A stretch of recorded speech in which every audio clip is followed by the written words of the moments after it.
Hi, it's that time of year again. We've got our big game public open houses this coming week, March 4, 5, and 6. Every night, 5:30 to 7:30. Monday, March 4th in Haley at the Haley Community Campus School. March 5th in Burley at the Best Western Inn. And March 6th here in our own regional office in Jerome, again at 5:30 to 7:30. This year, we've got a little bit of something for everybody in our proposals. We'd love for you to come out and have a look. If you can't make it to our public meetings, the proposals are on our website, which is at fishandgame.idaho.gov. We'll see you there.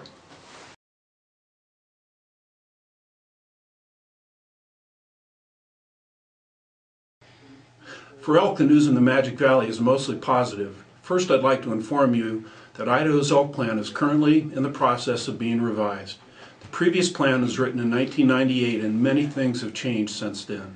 In much of the Magic Valley, our ability to increase or maintain elk herds will be determined by our ability to effectively manage elk around cultivated areas to minimize damage to crops. Please check the Fish and Game website or give us a call for more information about the elk planning effort.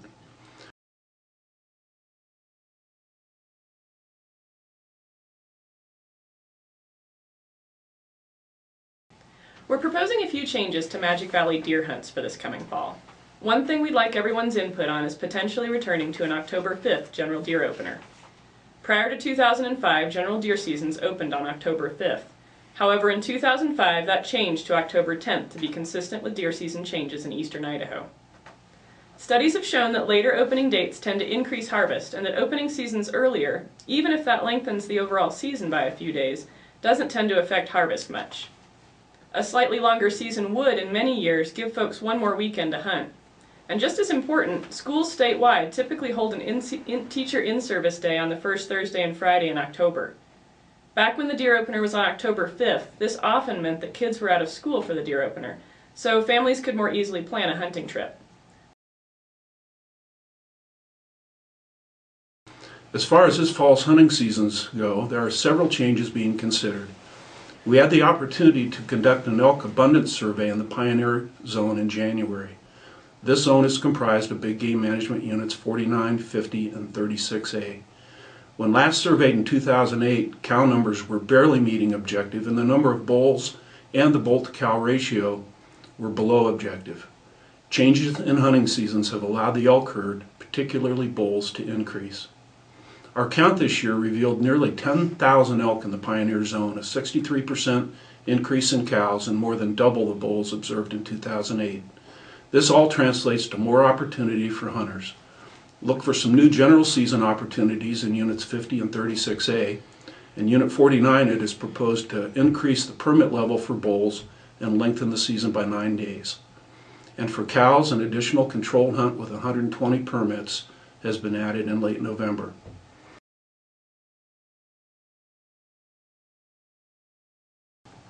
Another thing that we've been working on lately has been drawing odds. There are many controlled hunts in the Magic Valley, and hunters are constantly looking at ways to improve drawing odds in these special hunts. Most of the drawing odds options will be considered during the summer when we discuss non-biological rule changes.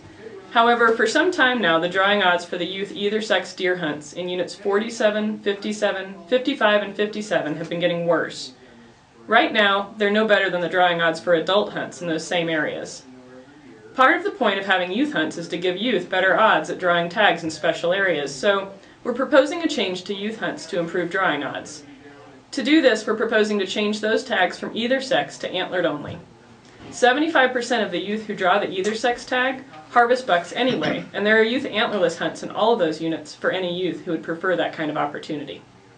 Making these hunts antlered only would mean that the youths who successfully draw them would have a 1-year wait period before they could apply again for any antlered deer hunt. That would improve odds because it would mean that 50 to 100 people would not be part of the application pool in any given year.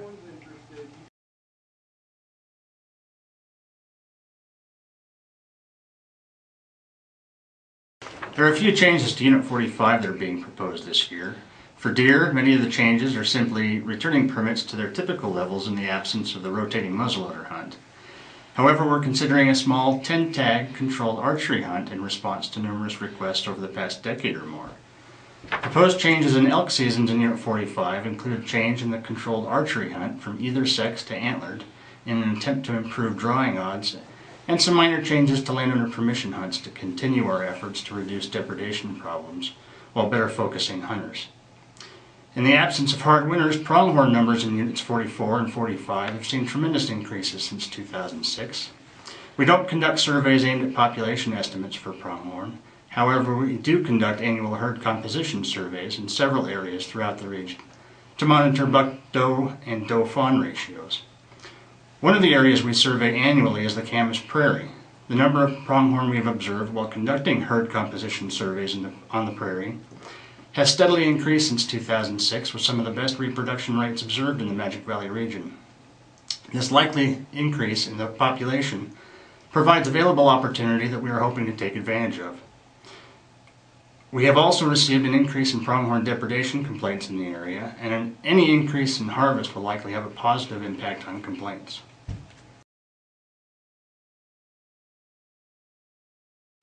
We also have some ideas for changes to the elk hunts in the South Hills.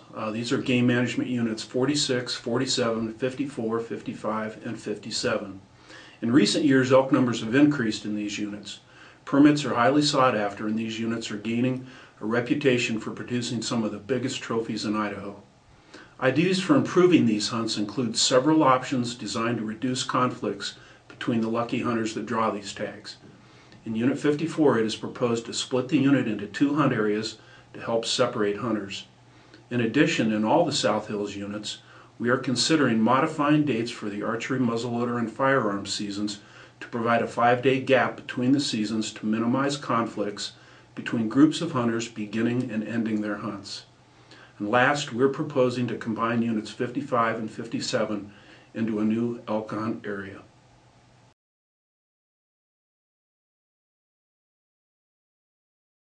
Finally, we're evaluating the possibility of reducing tags in Unit 57 to see if we can affect hunt quality there. Unit 57 is currently managed as a quality mule deer hunt. This means that Unit 57 has moderate hunter densities, buck-to-doe ratios of about 25 bucks per 100 does, drawing odds of 25 to 30%, and a reasonable chance of seeing and harvesting large bucks. However, because black pine is kind of far from anywhere, has good habitat and good public land access, it may be a good candidate for trying to develop into a high-quality hunt. By reducing harvest and hunting pressure, we may be able to increase buck-to-doe ratios and the number of large bucks in the unit. This will mean that drawing odds decrease, but also that hunter densities will be lower. We're looking for input on whether or not this is something that appeals to Magic Valley hunters.